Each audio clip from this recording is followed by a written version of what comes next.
नमस्कार साथियों, कैसे हैं आप? आपका मेरे चैनल एवरग्रीन गार्डन में स्वागत है। आज मैं आपको हरी पत्तियाँ, फल और सब्जी के छिलके से जो खाद बनाई जाती है उसके बारे में बताने जा रहा हूँ। आप वीडियो लास्ट तक देखिएगा। साथियों, 1 महीने पहले मैंने ये खाद बनाई। देखिए आप, कितनी अच्छी खाद बनी है। इसको 1 महीने पहले मैंने इसी विधि से, जो मैं आप आज को बताने जा रहा हूँ, एक बाल्टी में डाला था और इसको आज 1 महीना पूरा हो गया है और इसमें बहुत सारी बैक्टीरिया भी हैं और बहुत अच्छी ये खाद बनी हुई है। देखिए आप, कितनी सड़ी है और देखिए कितनी अच्छी ये खाद। ये कैसे बनाई, इसके बारे में मैं आज आपको जानकारी देने जा रहा हूँ। साथियों, किचन वेस्ट से जो खाद बनाई जाती है उसके लिए सामान किचन वेस्ट, इसमें सारे छिलके हैं, प्याज के छिलके, कद्दू के छिलके, ये फ्रूट के छिलके हैं और इनको मैंने बारीक किया हुआ है। जितना बारीक करेंगे उतना ये जल्दी सड़ेगा। ये देखिए आप, कद्दू का है, प्याज का है, सेब के छिलके हैं, आलू के छिलके हैं और फ्रूट के भी छिलके हैं। ये देखिए आप। उसके बाद हरी पत्तियाँ बारीक काट के। तीसरा सामान थोड़ा दही, 1 चम्मच दही, 1 टुकड़ा काले गुड़ का। काला गुड़ मुझे मिला नहीं है और इसलिए मैं इसी गुड़ को इस्तेमाल कर रहा हूँ। वैसे अगर काला गुड़ आप डालेंगे तो और भी अच्छा होगा। मिट्टी, सबसे अच्छी मिट्टी पीपल के या बरगद के पेड़ के नीचे की होती है। पीपल का पेड़ 24 घंटे में 22 घंटे ऑक्सीजन देता है और इस पेड़ की जड़ की मिट्टी में ज़्यादा जीवाणु होते हैं। अगर पीपल की जड़ की मिट्टी आप ला सकते हैं तो बहुत अच्छा है, नहीं तो नॉर्मल मिट्टी भी चलेगी। कोकोपीट, अधकच्चा गोबर, पूरा सड़ा हुआ गोबर नहीं है, ये अधकच्चा गोबर है। और इस खाद के ऊपर का जो मटेरियल बचा हुआ था, ये वाला, उस खाद के ऊपर, बाल्टी के ऊपर ये बचा हुआ था, इसको भी मैं इसमें मिलाने जा रहा हूँ। ये पूरा नहीं सड़ा है, देखिए आप। और बारीक कटे हुए गत्ते के टुकड़े, एक ये मोटा टुकड़ा बचा हुआ है, इसको भी मैं बारीक कर देता हूँ। ये गत्ते का टुकड़ा देखिए आप।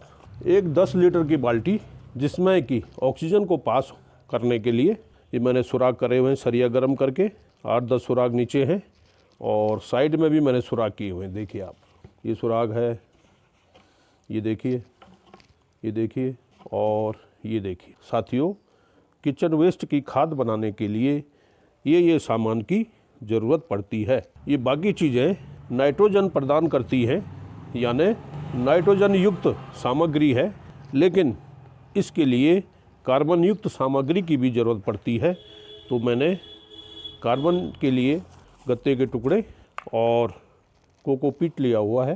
कार्बन सूखी चीज़ों में मिलता है, जैसे पेड़ की सूखी पत्तियाँ, कागज़, गत्ते, लकड़ी का बुरादा और कोकोपीट। किचन वेस्ट खाद बनाने के लिए दोनों चीज़ों की ज़रूरत होती है, कार्बन युक्त सामग्री की भी और नाइट्रोजन युक्त सामग्री की भी। खाद बनाने का तरीका, बाल्टी लें।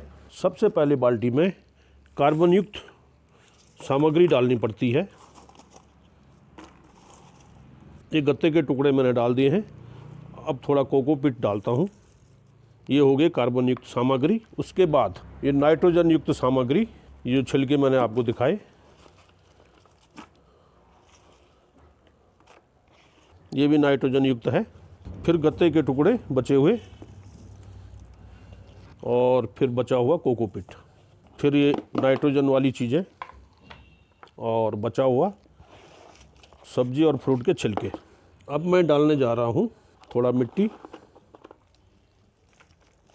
बस इतना मिट्टी बहुत है, और अधकच्चा गोबर।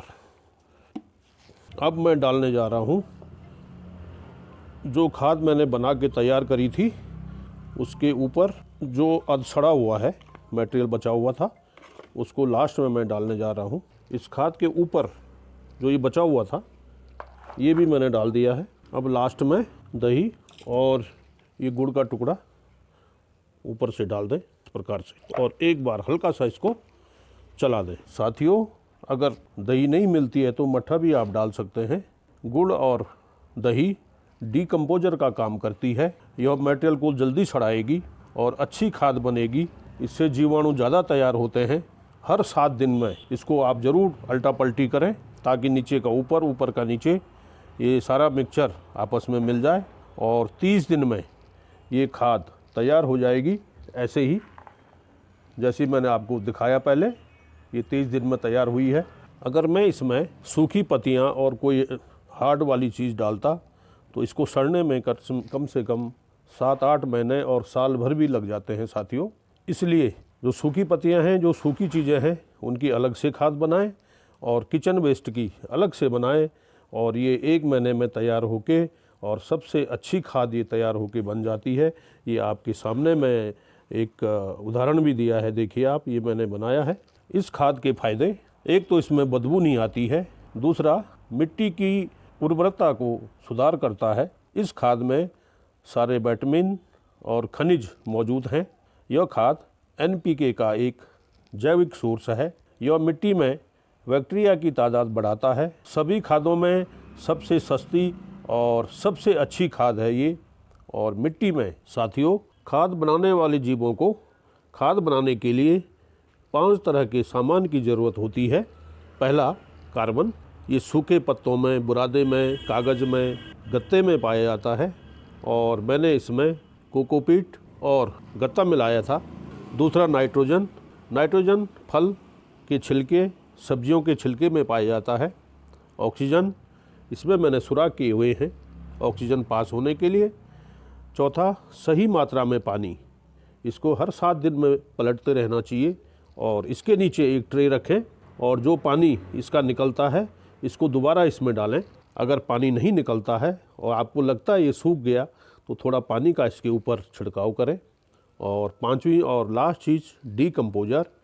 डीकम्पोज़र आप बाज़ार से भी ख़रीद के ला सकते हैं। एक शीशी मिलती है, उसकी 1-2 बूंद इसमें डाल सकते हैं। और मैंने दही और गुड़ को डाला है। ये दोनों भी डीकम्पोज़र का काम करते हैं। दही और गुड़ हर एक के घर में पाया जाता है, तो बाज़ार से ख़रीदने से अच्छा आप घर में ही जो चीज़ उपलब्ध है उसी की को ही इस्तेमाल करें। और लास्ट में एक ट्रे ऊपर से इस प्रकार से और एक ट्रे नीचे से इस प्रकार से इसको ढक दें और छाया में रखें। साथियों, वीडियो कैसे लगा कमेंट्स बॉक्स में ज़रूर लिखिएगा। पसंद आया तो लाइक कीजिए, शेयर कीजिए और सब्सक्राइब ज़रूर कीजिए। बाय बाय, जय हिंद।